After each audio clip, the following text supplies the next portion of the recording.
Parece-me que nós somos todos muito privilegiados em existir num tempo de passagem, num tempo luminoso, num tempo de tantos risos e de tantas lágrimas. Me parece que é isso que mais pode nos aproximar. E eu tenho aprendido ao longo da minha caminhada que ninguém transforma ninguém e ninguém se transforma sozinho.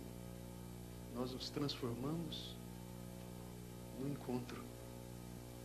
E, sobretudo, quando podemos dar expressão a essa alegria de existir, a essa biodança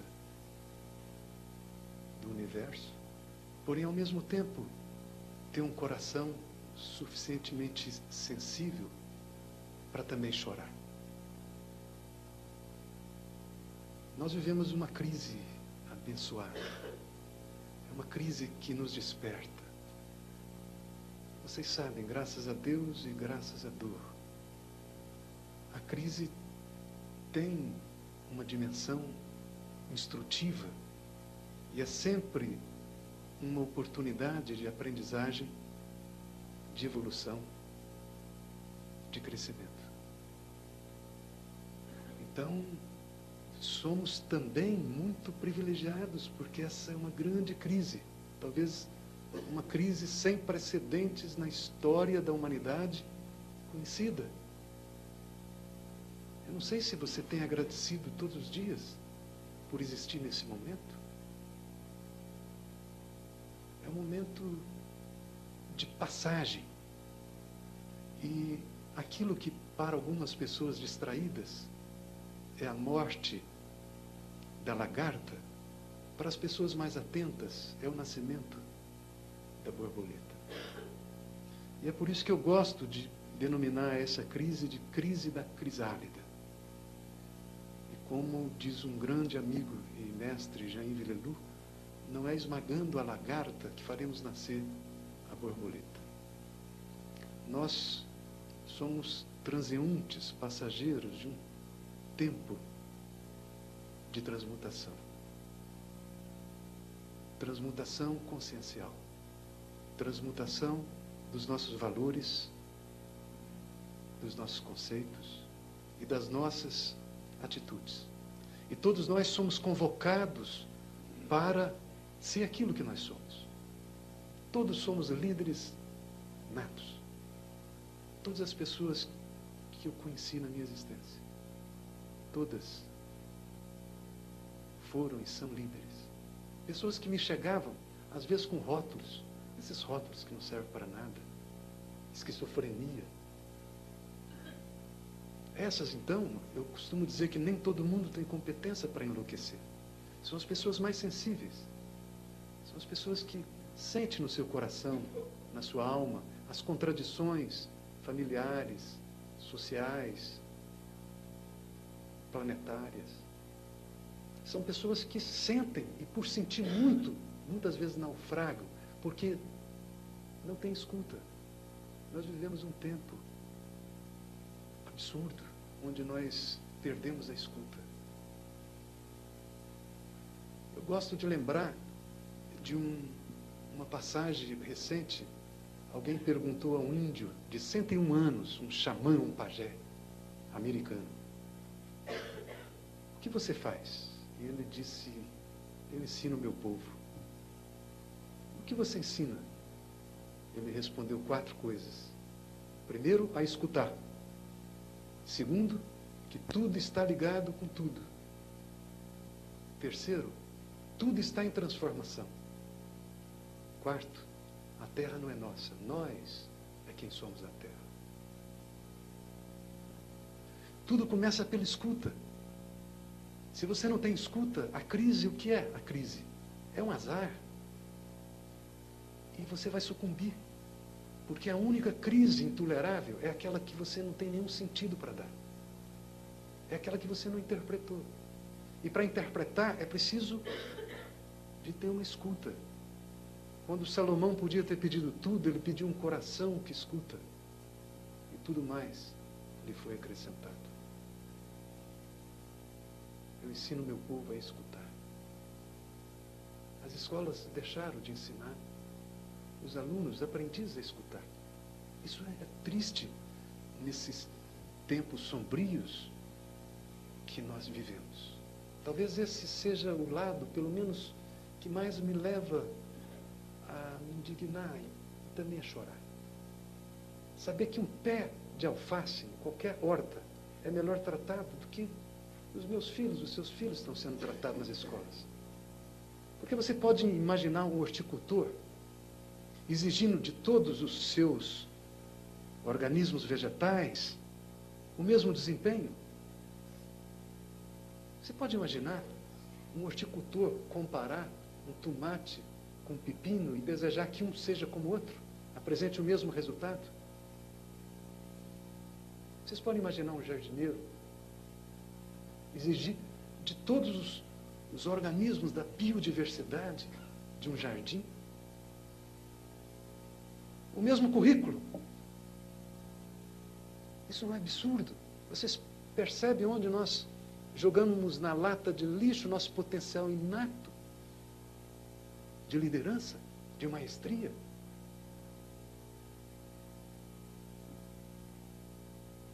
Quando essas pessoas, às vezes rotuladas, me chegaram, e porque existiu uma escuta, em algum momento essas pessoas se transformaram em grandes líderes. Aqui em Brasília, quando eu tenho algum problema realmente difícil, eu procuro algumas pessoas que me foram indicadas com esses rótulos cruéis, que não servem para nada. Porque o grande problema nesse momento é o que nós na Unipaz chamamos de normose. O normótico é aquela pessoa que não escuta. É aquela pessoa que está pensando só em si.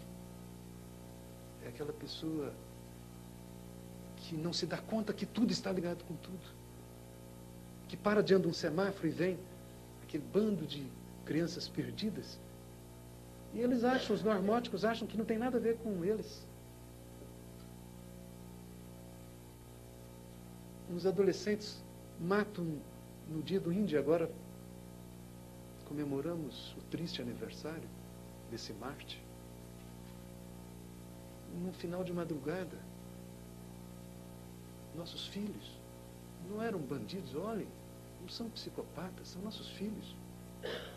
O normótico acha que não tem nada a ver. Ele lê no jornal e vai para a sua vidinha. Se tiver tudo bem no seu canteirinho, a grande praga do nosso tempo se chama normose. Nós somos uma espécie vivendo uma crise de extinção. E quem diz isso são os grandes cientistas que estão fazendo pesquisa de ponta. Até mesmo o Clube de Roma, o Rádio Vaticano fala isso. Mas o normótico não está nem aí quando se fala em problema atmosférico, quando se fala em buraco de ozônio, quando se fala no El Ninho, que não é mais um El Ninho, já é um adolescente e vai continuar fazendo suas travessuras. O normótico acha que não tem nada a ver com ele. O normótico pode chegar a ser um ministro, um governador. Tem normóticos muito bem sucedidos. A normose é a patologia da normalidade. E como dizia Jung, só aspira a normalidade o medíocre. Porque nós não estamos aqui para a normalidade. Nós estamos aqui para realizar uma semente. Nós estamos aqui para trazer uma diferença. Nós estamos aqui para liderar. E se nós não somos líderes, é porque nós nos perdemos. É porque ouvimos demais papai, mamãe, a sociedade, os professores. E é porque nos conformamos. Portanto, falar em liderança no século XXI nós temos que perguntar quais são os líderes desse momento. Porque as ideologias naufragaram. O que é um líder? Eu compreendo que um líder é, sobretudo, uma pessoa que aprendeu a colocar em ordem a sua própria casa, que aprendeu a liderar a si mesmo. Você lidera seus pensamentos, seus sentimentos, suas atitudes? Você é dono da sua própria casa? E isso nos traz no coração dessa contradição da modernidade. Nos últimos séculos, nós temos desenvolvido uma ciência e uma tecnologia fabulosas, espetaculares, maquininhas fantásticas. Porém, não houve o correlato desenvolvimento da dimensão psíquica, emocional, valorativa, ética, noética, espiritual. Temos uma tecnologia, uma ciência incrível, sem alma, sem coração, sem espírito. Como uma espada de Damocles, presa por um fio de cabelo sobre a cabeça da humanidade. Portanto, falar sobre liderança é perguntar o que é um ser humano. Porque nós não sabemos o que é um ser humano. Nós conhecemos normóticos. Nós desenvolvemos certas ideologias, certas abordagens e mesmo antropologias estudando normóticos. E aí eu gosto de lembrar, e está passando uma peça que focaliza a obra de Henri Thoreau, esse homem da desobediência civil, esse livro que foi o livro de cabeceira de Mahatma Gandhi, esse homem que dizia não, esse homem que não se perdeu, mesmo quando toda a normose, os Estados Unidos declarou guerra, ele achava injusto, ele diz, eu não pago imposto, porque não é justa essa guerra. Ele foi preso.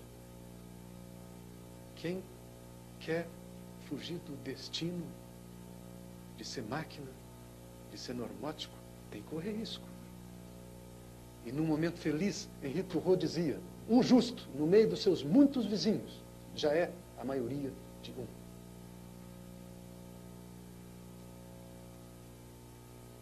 Portanto, o que é um ser humano?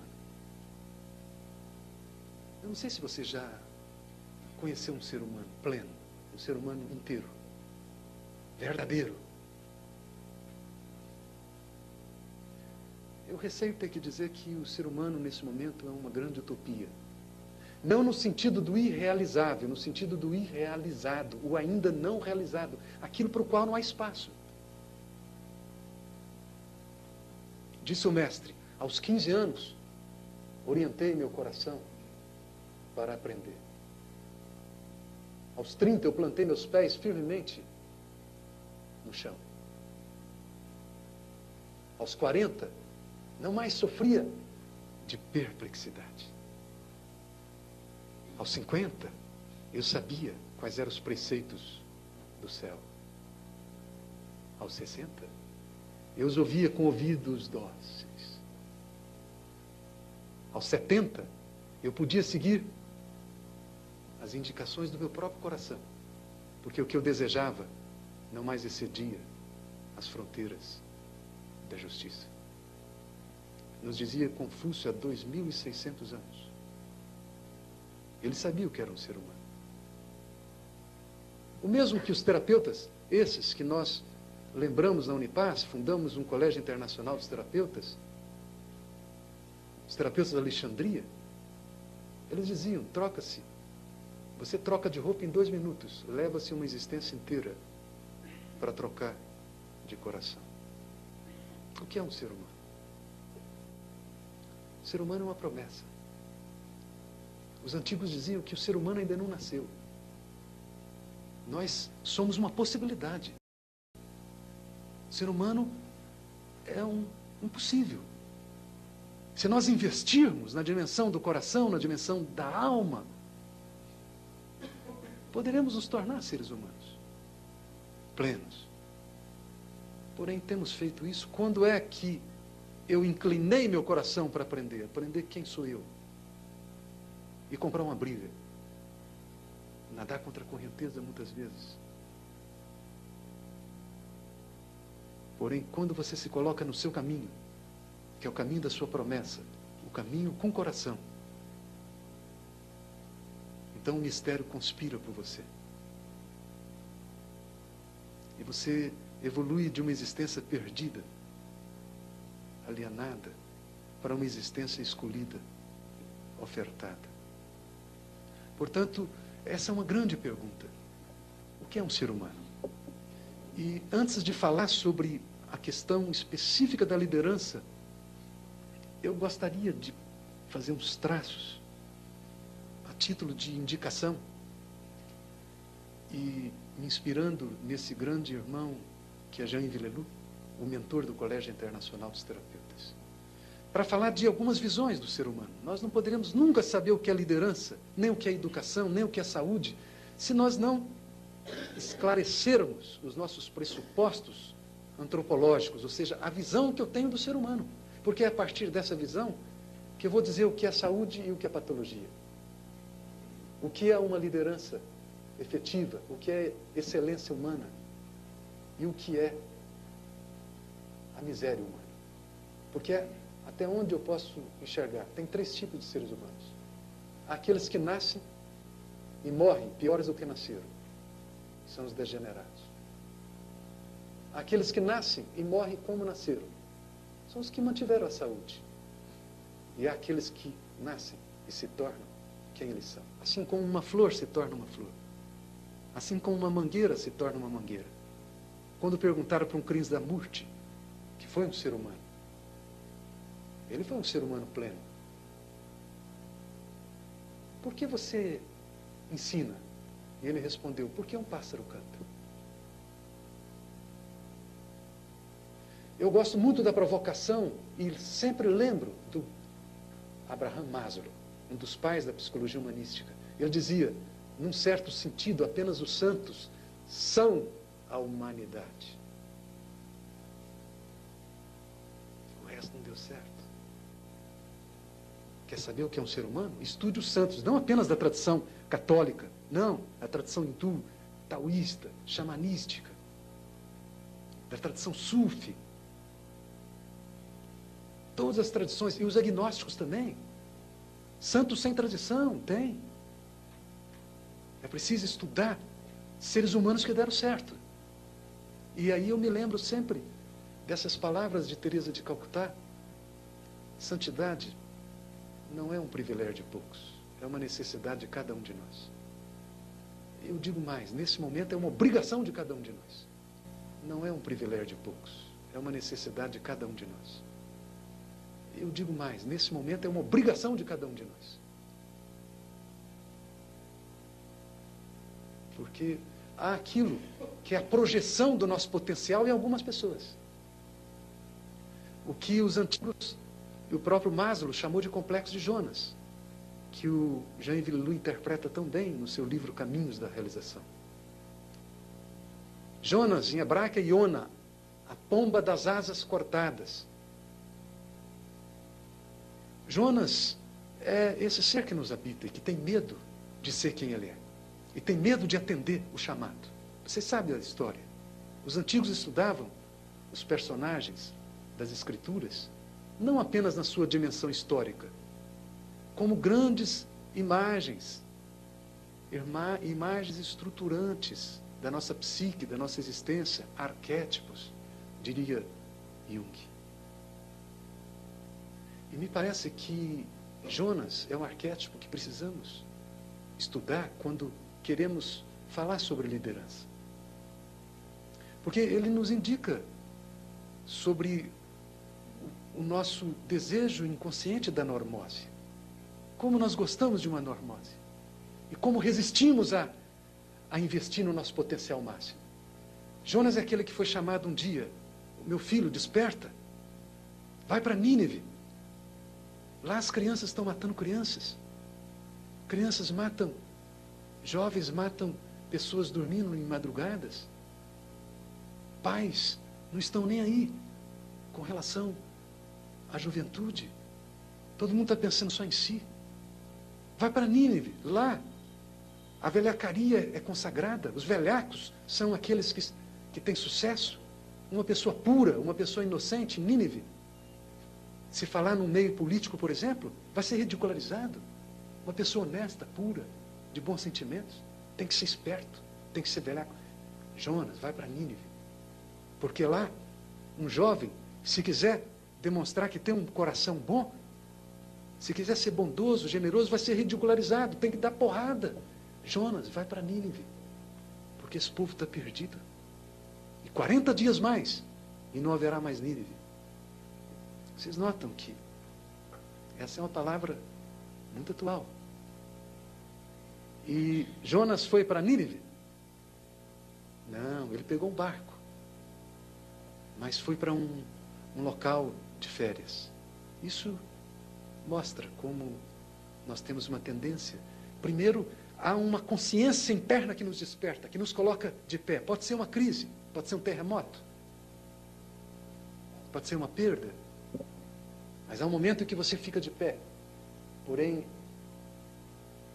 há sempre o convite sedutor da covardia. E Jonas foge da sua própria promessa. E vem uma grande tempestade. Isso nos ensina que quando você foge do seu próprio caminho, você atrai tempestades. Não só para você, para as pessoas que estão ao seu lado. E de novo Jonas é despertado lá no porão do navio. O capitão diz: o que você faz aí? Todos nós estamos rezando para os nossos deuses. Esse barco vai naufragar, esse Titanic não suporta mais. E de novo Jonas é colocado de pé. O capitão representa a cabeça, representa às vezes essa dor de consciência que nós sofremos e que às vezes nos impõe uma insônia, às vezes nos impõe uma dor de cabeça, às vezes nos impõe uma doença. As doenças que vêm da profunda inteligência do nosso organismo. A doença não é ruim. Se você escuta a doença, ela se torna um texto sagrado a ser interpretado e tem uma mensagem. A doença é um fax que você recebe. E que diz: você se desviou do seu caminho. Eu levei muitos anos para aprender isso. Quando nós nos desviamos do nosso caminho, nós atraímos doenças, acidentes, nós atraímos infelicidade.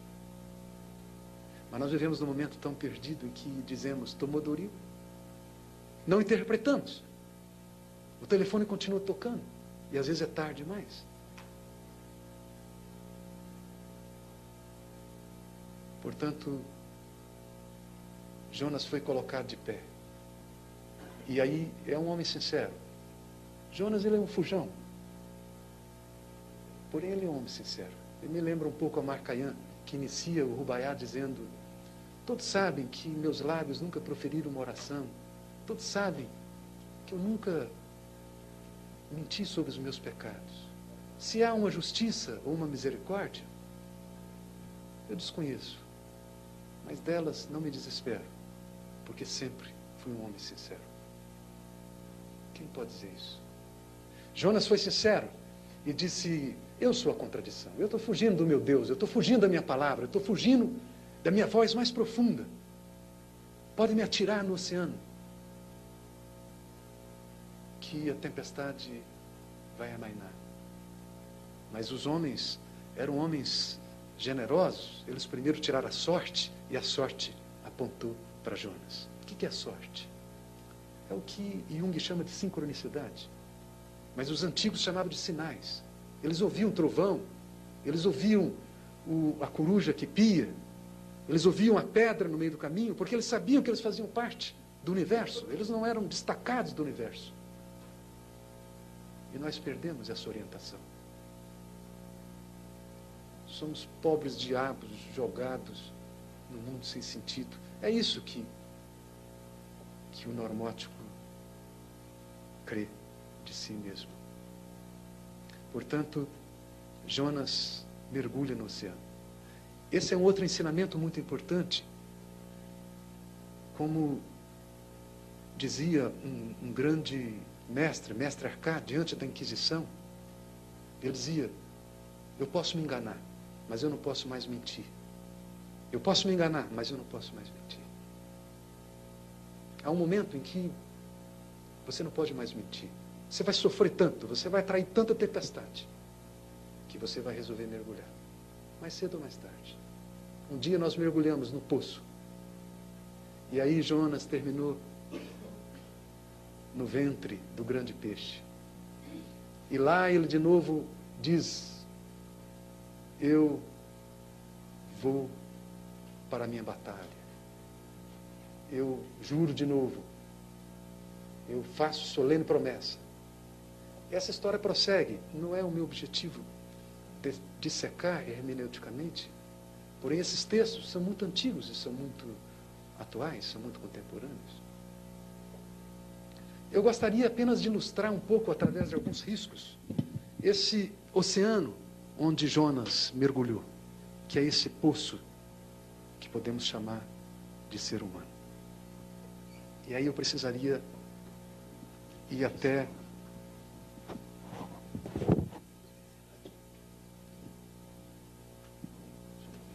vamos ver se haverá possibilidade. Sempre estamos aprisionados. Isso ilustra bem o que somos. Estamos sempre acorrentados. Mas podemos dar um jeitinho.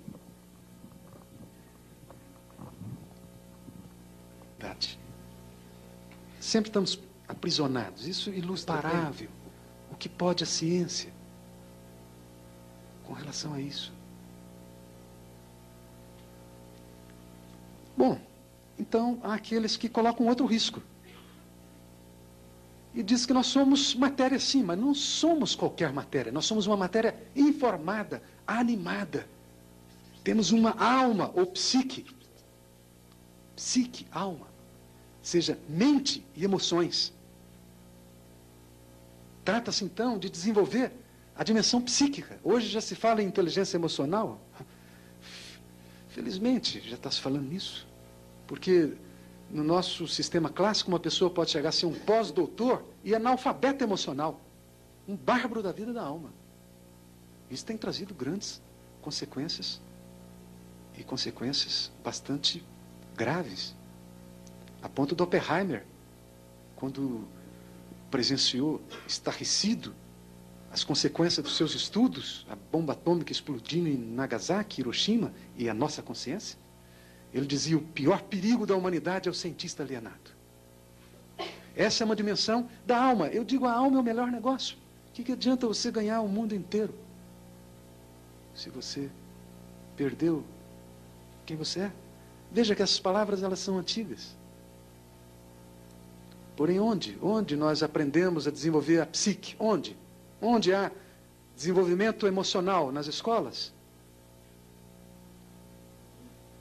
Há um movimento, nesse momento dramático, de reformulação do ensino. Mas não se trata apenas de fachada. Nós temos que conspirar por uma reformulação radical. Eu me lembro sempre de um educador, num congresso internacional, ele disse, ao iniciar sua fala: eu quero apenas ler a carta de um menino, a carta que ele deixou para os pais antes de pular do 15º andar de um edifício qualquer. Ele abriu a carta e leu: por favor, destruam as escolas. Até onde eu posso compreender, a única escola que não merece ser destruída é aquela que facilita que o aprendiz oriente o coração para aprender. E é preciso conspirar por isso. Colocar a alma no pré-primário, que as crianças possam aprender sobre aprender a aprender. Não apenas... Olhem que se resumiu a educação. Uma criança tem que engolir informações que se tornam obsoletas em 4 anos, vomitá-las em exames, onde se perpetra esse absurdo, essa técnica de tortura que é a comparação. Compara-se uma pessoa com outra pessoa. Cada criança é um milagre suficiente para não ter que ser comparada com ninguém, a não ser consigo mesma. Ponto. E mais tarde, num futuro breve e mais saudável, comparar uma criança com outra será considerado um crime. E por aí nós podemos nos dar conta de quanto nós nos perdemos. Porque eu não vejo os pais estarrecidos. Às vezes pela mensalidade, alguma coisa assim, mas pelo essencial. Aqui é a antropologia psicossomática. Aí nós assumimos uma dimensão anímica. E aí os nossos horizontes se abrem muito. E tem uma questão que precisa ser dita rapidamente. Nada nas pesquisas de ponta, e eu me refiro à parapsicologia, psicologia transpessoal, tanatologia, nada nos evidenciam que a psique não pode sobreviver à morte do corpo. Pelo contrário. Uma pessoa que seja realmente cientista e que se dê o trabalho de estudar os textos recentes dessas abordagens, e qualquer terapeuta com uma escuta mais generosa saberá que talvez morte seja uma palavra para ser pronunciada no plural. A primeira morte é a morte do corpo. Porém, há muita psique não apaziguada. Isso nos traz um imperativo ético, além daquele aproveite tudo que você puder. Uma pessoa, por exemplo, que quer colocar termo à sua vida, nós chamamos de suicidas. Você pode matar o seu corpo? Agora me diga, que arma você tem para matar aquilo onde está o programa do seu sofrimento ou da sua bem-aventurança? Porque se você estiver se sentindo muito infeliz, olha para dentro, que a causa está aí. Se você estiver se sentindo no sétimo céu, olhe para cá, para dentro. Olhe para a sua casa interna. No sétimo céu, olhe para cá, para dentro. Olhe para a sua casa interna. A causa está aí. Então nós somos aqui uma bidimensionalidade. Corpo, psique e podemos ainda adicionar um terceiro risco e chamar isso de nous. Nous se refere à dimensão noética. Nous se refere a uma psique em paz. Porque a psique, como dizia Buda, um grande líder, um grande mestre, ele foi um ser humano legal, que deu certo. Temos que estudar muito a vida de seres como Buda, Cristo. Foram seres que deram certo. Seres que mostraram o que um ser humano é capaz. Eles não queriam que você fosse um budista ou um cristão. Cristo dizia, seja perfeito como o Pai. Depois vieram, você sabe, o clube e caiu-se alguma coisa. Mas nós perdemos essa referência. E há um ditado, Zé, obrigado, que diz, se você encontrar Buda no seu caminho, mate-o, para que ele possa nascer dentro do seu próprio coração. Quando você faz isso, Namu Amida Butsu, Buda do meu coração se inclina diante do Buda do seu coração. Namaskar. Os meus deuses se inclinam diante dos seus deuses. Portanto, Buda, ele dizia que a mente, a psique, é um macaco pulando de galho em galho em busca do fruto na selva do condicionamento humano. 2.600 anos atrás. A dimensão noética é quando esse macaco sossegou. Você consegue desligar os pensamentos? Consegue? Se você conseguir, você é o líder da sua mente. Se não conseguir, você é elevado. Você é pensada. Você não é o pensador. A NASA construiu um capacete fantástico, ligado por um eletrodo à cabeça do piloto, e pela mente o piloto poderá ou poderia comandar a nave. O capacete está lá. Onde está o piloto? A dimensão noética é uma dimensão silenciosa e contemplativa. É quando você chegou no fundo do lago. E aí você encontra com o silêncio que é a mãe de todas as palavras justas. O silêncio que é a mãe de toda a verdade. O silêncio que é a mãe de toda a virtude. Teresa de Calcutá dizia, o fruto do silêncio é a oração. O fruto da oração é a fé. O fruto da fé é o amor. O fruto do amor é o trabalho.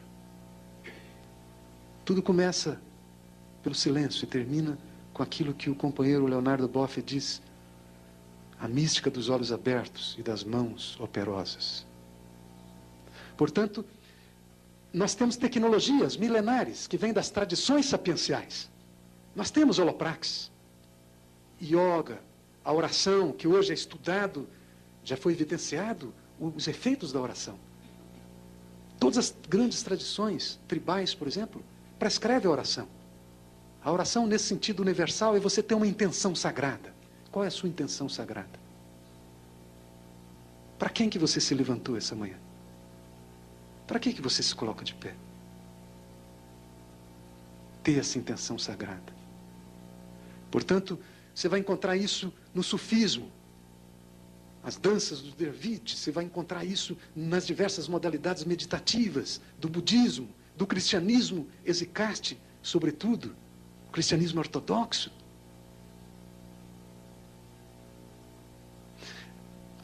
Então, nós temos os instrumentos, porém, onde estão esses instrumentos? Se você não sossega o seu corpo, se você não é capaz de sentar e mobilizar o corpo, que é o mais fácil, como você será capaz de chegar a uma quietude da mente, a uma quietude do pensamento, do sentimento? As escolas, as novas escolas, elas já estão aí, já estão pintando. Elas utilizam nos seus currículos, além da psique, introduz o sonho. Vocês sabiam que tem professores que nunca perguntaram pelos sonhos dos alunos? Vocês estão rindo, mas... imagina, o sonho. Isso é uma responsabilidade consciencial. O sonho é um estado de consciência extraordinário. Nós já temos 100 anos de pesquisa científica do sonho e milênios de pesquisa nas tradições. Porém, somos como aquele pescador que chegou muito cedo para pescar, porque o sol ainda não tinha nascido. Para passar o tempo, jogava pedrinhas nas águas escuras. É a partir dessa dimensão que nós poderemos resgatar uma maestria inata. E ainda há um último risco. E esse não pode ser na mesma cor e não pode ser também no sentido horizontal. Precisa ser vertical. Alguns vão traduzir nus por espírito. Não é assim como eu estou traduzindo. Eu traduzo nus por consciência, não por espírito. Se você olha o sol se refletindo no espelho, você vai dizer, olhando para o espelho, que o espelho é o sol? O espelho reflete o sol. A dimensão noética pode refletir a luz de alguma coisa que está além da existência. E a isso, os antigos chamavam de pneuma. Pneuma é uma tradução do hebraico ruar, que na sua origem é feminino e significa sopro. Pneuma é neutro e foi traduzido depois como espírito em latim, um termo masculino. Porém é uma perversão, porque na sua origem essa é a dimensão uterina do feminino luz. Pneuma é a essência. Pneuma é aquilo que alguns podem filosoficamente denominar de essência, porém, podemos, num termo mais clean, mais incontaminado, podemos chamar de vida. E precisamos diferenciar vida de existência. Eu insisto muito nisso. Existência é uma manifestação da vida. É aquilo que passa. Aqui é a existência. Existência. Buda indagava aos seus discípulos, o que é o oposto da morte? Me diz. Me diz. Vida, eles disseram, com a mente polar. E Buda respondeu, não, é o nascimento, porque a vida é eterna. E já dizia Cristo, eu sou o caminho, a verdade e a vida. Nós confundimos muito vida com existência. O que nós chamamos, metaforizamos com diversas palavras, para indicar Deus, talvez seja o princípio de vida inerente a todos os universos. Portanto, essa é a dimensão essencial. E para os antigos, como para os novos terapeutas, uma pessoa em boa saúde é aquela cuja dimensão noética, cuja psique e cujo corpo, ou cuja dimensão somática, são habitadas pela essência. Uma pessoa com saúde plena é aquela, no dizer do Durkheim, o criador da terapia iniciática, é aquela cuja essência se manifesta na existência. Fácil. É quando o que você pensa coincide com o que você é. É quando o que você fala coincide com o que você pensa. É quando o que você faz coincide com o que você fala. É quando você se torna congruente, verdadeiro. É quando você se torna aquilo que você é. Nem mais, nem menos. E essa é uma dimensão que não é desenvolvida. Essa palavra desenvolvimento espiritual é muito contraditória. Já dizia esse grande mestre, o espírito está pronto, a carne é fraca. A carne é tudo que passa. Isso é o que é. É o que não foi composto, é o que não foi criado. Acontece que no século XVII, por bons motivos, porque na época, vocês se lembram, a ciência era reprimida em nome de alguma coisa que confusamente era chamada Deus. A diabólica Inquisição matou mais seres humanos do que a Segunda Guerra Mundial. Claro que teve um Descartes traumatizado, que falou da máquina, falou da dimensão analítica, do racionalismo. Um Bacon falou dos sentidos, do empirismo. É claro que um Galileu teve que nos introduzir no mundo o mundo da quantidade. E um Newton fez uma grande síntese, teve Locke, teve Hobbes e teve outros, Spinoza. Todos eles conspiraram na época. E o racionalismo científico foi um movimento compensatório, de resgate da objetividade, da razão, que às vezes tem razão. Agora nós, com a nossa tendência polar, saímos do extremo e fomos para o outro, nos momentos sombrios da modernidade. A dimensão essencial é reprimida em nome de alguma coisa que confusamente chamamos ciência. Se você viver uma experiência espiritual e procurar um psicólogo, ele vai te rotular de doente. Porque não há, na antropologia do psicólogo convencional, você empestaria a natureza se você se sentisse não separada dela? E não estamos farejando aí na grande questão da doença contemporânea, que é a repressão da essência, a repressão do espírito, que vai se manifestar, como dizia Jung, as doenças, as neuroses, são outros nomes para os deuses.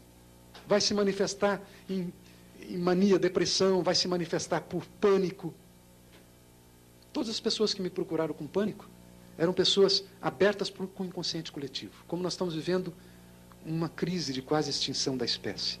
Nós vivemos um momento dramático para aqueles que têm os olhos abertos. E essas pessoas entram em pânico. A esclerose é outra doença do momento. Porque o Gustavo falava da Unipaz. De fato, eu me sinto muito feliz em poder ser um operário há mais de 10 anos desse canteiro de obras. Está aí. Lutamos com muita dificuldade, mas já temos programas que foram enviados para o mundo inteiro, para o Japão, para a Europa, para o Canadá, para os Estados Unidos. E nós falamos na tridimensionalidade de uma ecologia. A ecologia interior, a ecologia social e a ecologia ambiental. Há que trabalhar com a ecologia profunda. Então, essa possibilidade de trabalhar por uma denúncia dessa repressão. Denunciar que há uma repressão da essência e que isso se manifesta por doenças, a nível pessoal, a nível social e a nível coletivo. Porque eu gosto de pensar que o ser humano vai ser descoberto no século XXI. E se isso não acontecer, não haverá século XXI para o ser humano. Portanto, isso me parece um dedo indicando para a lua, justa. E a partir dessa imagem poderemos brevemente falar de liderança. Tenho ainda 15 minutos para falar de liderança. Como falar de liderança sem falar sobre o que é um ser humano? Então, eu me recordo de novo desse xamã dizendo: primeiro eu ensino meu povo a escutar. Uma escuta ampla, uma escuta bastante. Depois, se você escuta, você vai perceber que tudo está ligado com tudo. Não há como você, como diz o poeta, arrancar uma flor no seu jardim sem mexer com as estrelas. Uma borboleta levanta voo na Austrália, um tufão percorre as costas dos Estados Unidos. Tudo está ligado com tudo. E se você se dá conta disso, o passo seguinte é óbvio. Tudo está em transformação. Tudo está em mudança. Onde você pisar é ponte. Só há mutação. Não há o que passa, nem há aquilo que faz passar. Só há passagem. E se você acorda para isso, você se verá não mais como proprietário de uma terra. Me toca muito como, às vezes, algumas sociedades tribais reivindicam a terra. Os nossos sem terra. Eles não reivindicam a terra para a terra ser deles. Eles dizem, nós precisamos da terra porque nós somos da terra. Como nós vamos viver sem a terra se nós somos dela? É uma forma muito diferente. E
eu creio que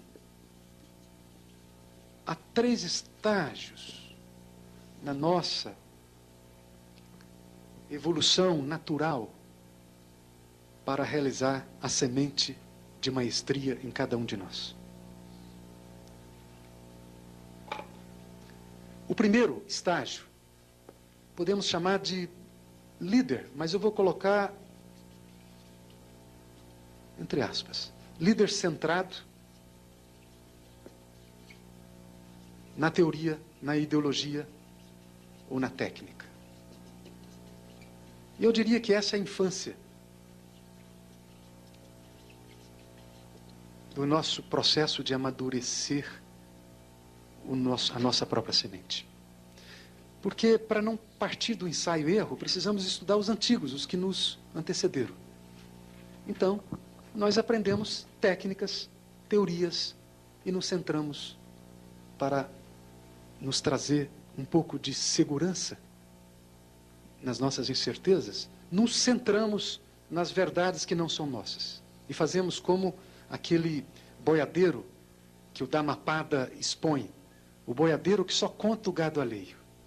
Isso é justo quando somos criancinhas. Precisamos da mão dos antigos.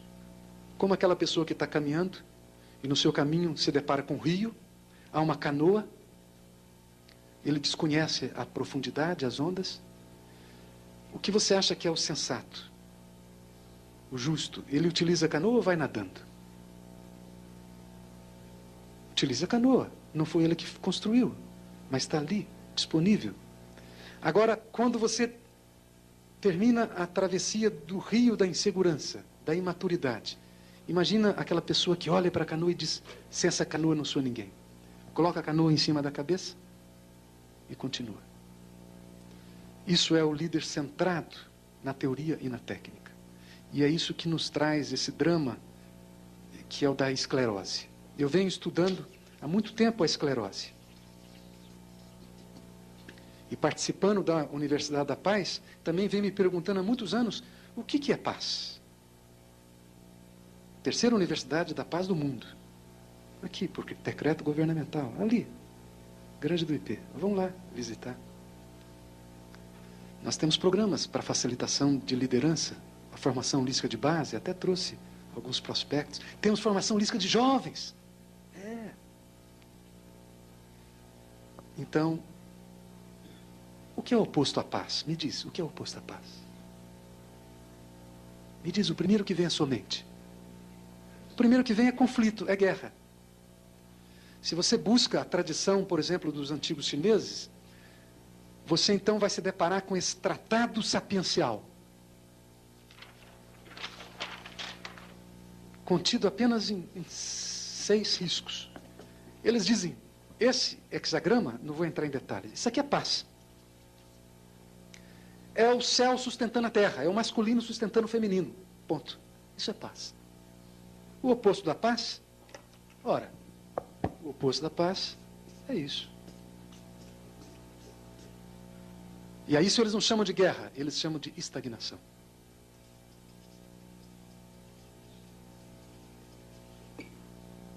Onde você estiver estagnada no seu corpo, na sua psique, na sua dimensão noética, aí você terá perdido a sua paz. E aí você estará adoecendo. E assim você estará esclerosando. Porque um líder centrado numa ideologia, e nós estamos numa casa interessante nesse aspecto, um líder que recita uma ideologia e quer ser fiel apenas a uma ideologia, ora, quem fez a ideologia?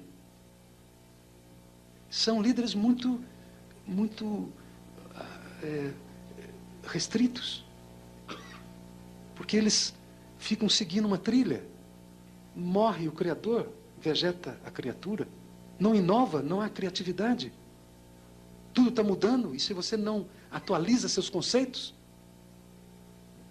Portanto, essa pessoa que permanece nesse estágio,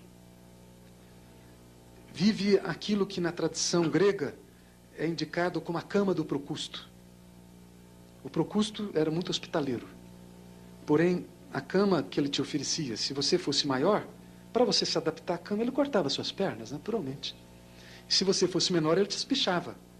A cama era do tamanho dele, você tinha que ser do tamanho dele. E assim, as escolas, com os currículos que são genéricos, que não são centrados no aprendiz, da mesmice. E aí, perde-se a autoria. Porque em algum momento é preciso assumir a autoria. Porém, alguns vão contra a correnteza. Alguns são teimosos. É o único que nós precisamos. Teimosia. Teimosia. Um menininho conversava com outro. E dizia, quando eu crescer eu vou ser profeta. E vou falar coisas que ninguém vai querer ouvir. O outro disse, mas então por que você vai querer ser profeta se ninguém vai querer te ouvir?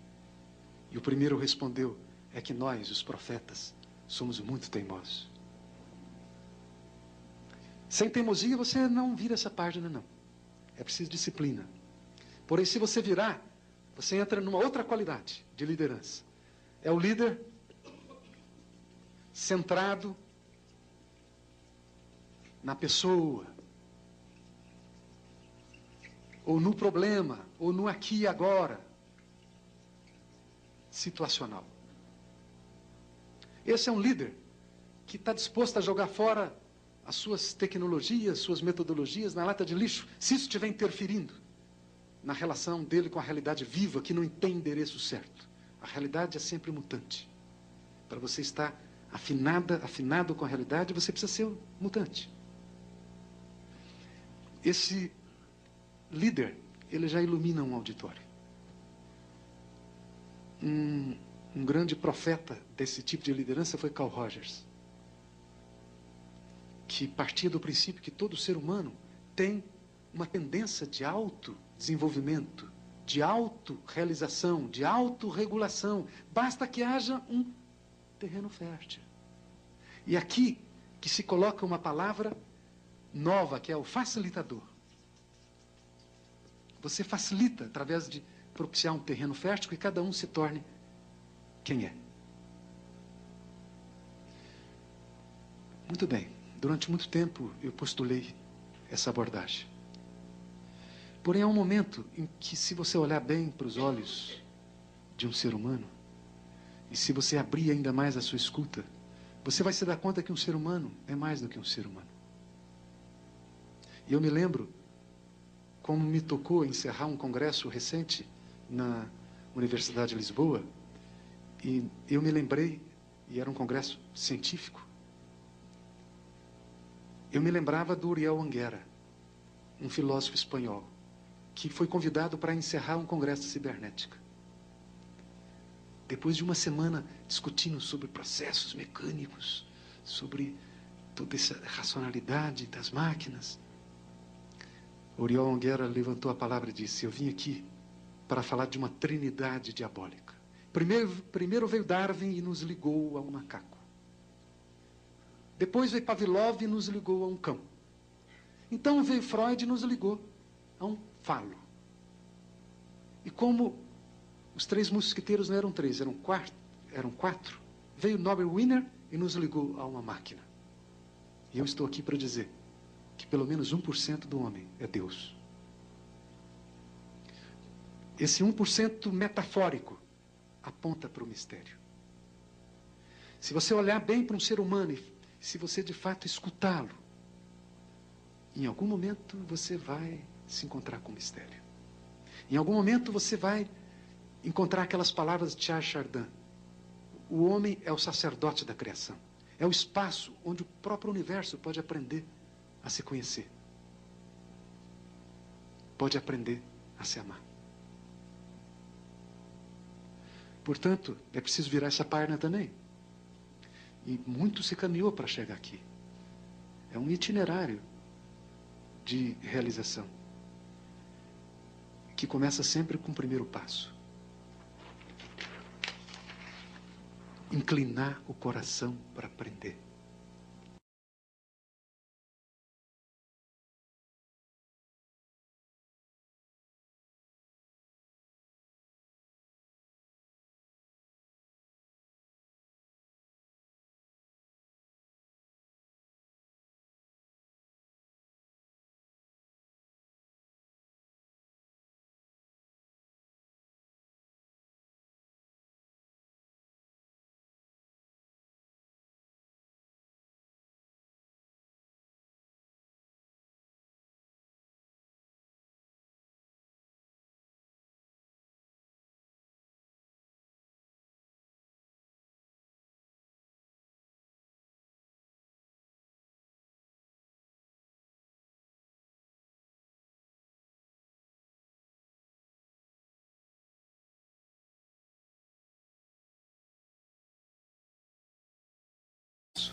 Inclinar o coração para aprender. O terceiro estágio, e eu vim aqui para trazer essa notícia final, que essa é a nossa conspiração. Por isso que nós estamos aqui. Por isso tem um Unipaz. O terceiro estágio, se esse estágio segundo podemos chamar de maturidade, a esse podemos denominar de excelência.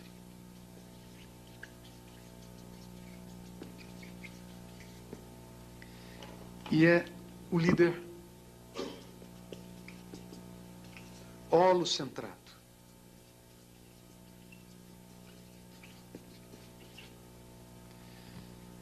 É o líder que se deu conta que ele não está dissociado da sociedade, do ambiente, do universo e do grande mistério.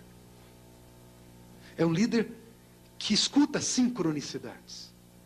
Ele volta à moda dos antigos a escutar o trovão, a escutar o cochicho dos eventos que se conectam numa unidade, sempre a partir de uma unidade. Isso aqui é sincronicidade.